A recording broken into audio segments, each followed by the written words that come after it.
O Supremo Tribunal Federal prorrogou por mais 10 dias o prazo para que o governo e o Congresso definam as novas regras para o pagamento de emendas parlamentares. Está aí a polêmica e o problema que faz com que tudo fique empacado, Isabel Mega. Eu nunca vi os líderes partidários tão assim participativos. É só mexer com emenda. Agora, se é um projeto que interessa a população, deixam de lado e nem se preocupam.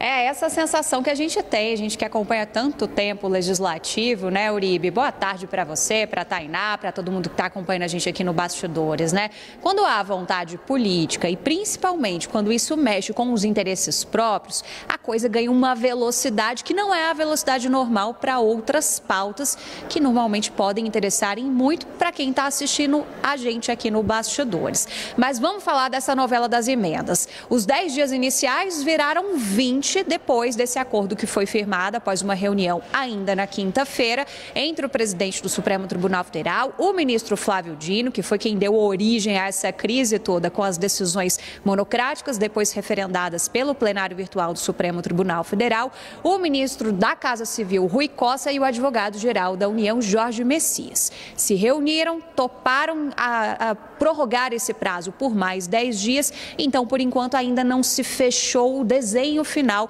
daquele acordo que começou a ser firmado na semana passada, naquele almoço em que Luiz Roberto Barroso, presidente do Supremo, convidou representantes aqui do Congresso Nacional, os presidentes da Câmara e do Senado e esses representantes também do Poder Executivo. Tem alguns critérios que ainda se tem um certo debate, né? Por exemplo, qual é a fatia do orçamento nesse pagamento das emendas individuais e de bancadas que vai ser de fato impositiva? Quais vão ser os critérios?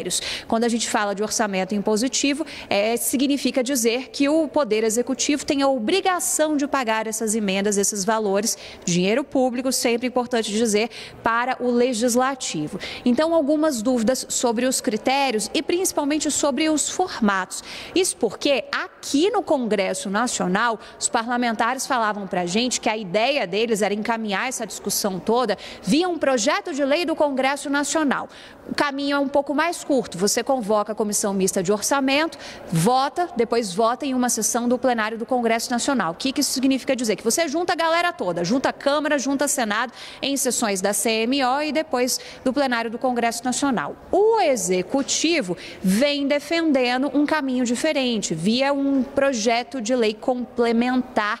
E aí, esse projeto de lei teria um caminho um pouco mais longo. Começaria na Câmara dos Deputados, tem que aprovar por lá, tem que passar pelo plenário, vem aqui para o Senado Federal. Então, é um caminho um pouco mais longo em que o Executivo, de certa forma, ganharia mais tempo também para lidar com essas discussões. Uma vez que isso tudo estiver melhor desenhado, aí o Supremo Tribunal Federal vai ter que fazer uma avaliação técnica sobre este assunto.